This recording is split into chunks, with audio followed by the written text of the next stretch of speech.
আসসালামু আলাইকুম আরহামতুল্লাহি ওয়াবারাকাতু। আপনারা সবাই কেমন আছেন? আশা করি সবাই ভালো আছেন। আজকে ইনশাআল্লাহ 5 ওয়াক্ত নামাজ জামাতের সহিত আদায় করার ফজিলত সম্পর্কে আলোচনা হবে এবং এখানে যাহা কিছু আলোচনা হবে সমস্ত কিছু হাদিস এবং কোরআন দ্বারা প্রমাণিত। আল্লাহ তাআলা কোরআন শরীফ এবং হাদিস শরীফে 5 ওয়াক্ত নামাজ জামাতের সহিত পড়ার অনেকগুলো ফজিলত সম্পর্কে আলোচনা করেছে। তার থেকে উল্লেখিত 5টি ফজিলত এখানে আলোচনা করা হবে ইনশাআল্লাহ। 1 নম্বর ফজিলত হাদিস শরীফে এসেছে হযরত মুহাম্মদ সাল্লাল্লাহু আলাইহি ওয়াসাল্লাম থেকে বর্ণিত, একা নামাজ আদায় করার থেকে জামাতের সহিত নামাজ আদায় করা 25 বা 27 গুণ বেশি সওয়াব। অর্থাৎ আমরা যদি একা নামাজ আদায় করি 10 গুণ সওয়াব হইলে ওই নামাজটি জামাতের সহিত আদায় করলে 250 গুণ সওয়াব হবে। এজন্য আল্লাহ তাআলা আমাদের সবাইকে 5 ওয়াক্ত নামাজ জামাতের সহিত পড়ার তৌফিক দান করুক।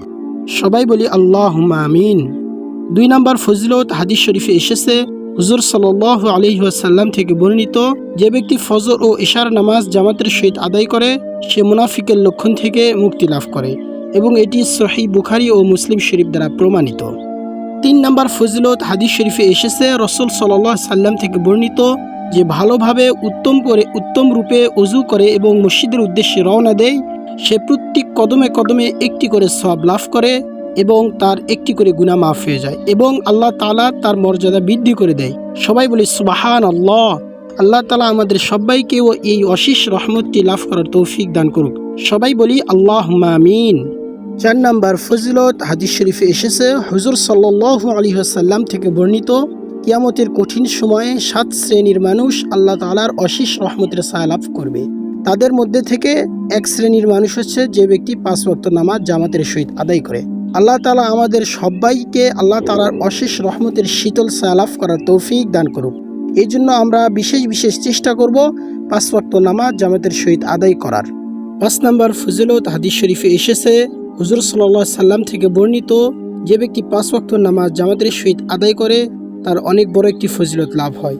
অর্থাৎ যে ব্যক্তি এশার নামাজ জামাতের সহিত আদায় করবে এবং ফজরের নামাজ জামাতের সহিত আদায় করবে, সারা রাত্রিতে তার যতগুলো গুনাহ হবে আল্লাহ তাআলা মাফ করে দেবে। সবাই বলে সুবহানাল্লাহ। এবং ফজরের নামাজ জামাতের সহিত আদায় করার পর থেকে জোহরের নামাজ জামাতের সহিত আদায় করা পর্যন্ত যেগুলো গুনাহ হবে আল্লাহ তাআলা মাফ করে দেবেন। সুবহানাল্লাহ। এরকমভাবে আসর, মাগরিব, এশা অর্থাৎ 5 ওয়াক্ত নামাজ জামাতের সহিত আদায় করার দ্বারা আমাদের সারা দিন রাত মিলে যেগুলো সগীরা কবিরা গুনাহ হয়ে থাকে আল্লাহ তাআলা আমাদের সবাইকে মাফ করে দেবে।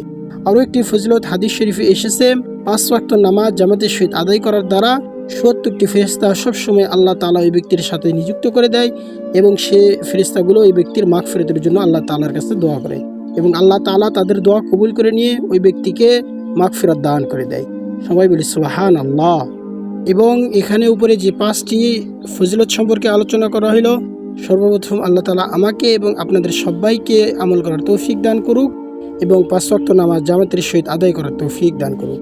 এবং এরকম ইসলামী বিষয় আপনাদের কারো কোনো জানার থাকলে অবশ্যই কমেন্ট বক্সে জানাবেন। আমি ইনশাআল্লাহ পরবর্তী ভিডিওতে ওই টপিকে আলোচনা করব। আল্লাহ তাআলা আমাদের সবাইকে কবুল করে নিক। ভালো থাকবেন, সুস্থ থাকবেন। আসসালামু আলাইকুম ওয়া রাহমাতুল্লাহি ওয়া বারাকাতুহু।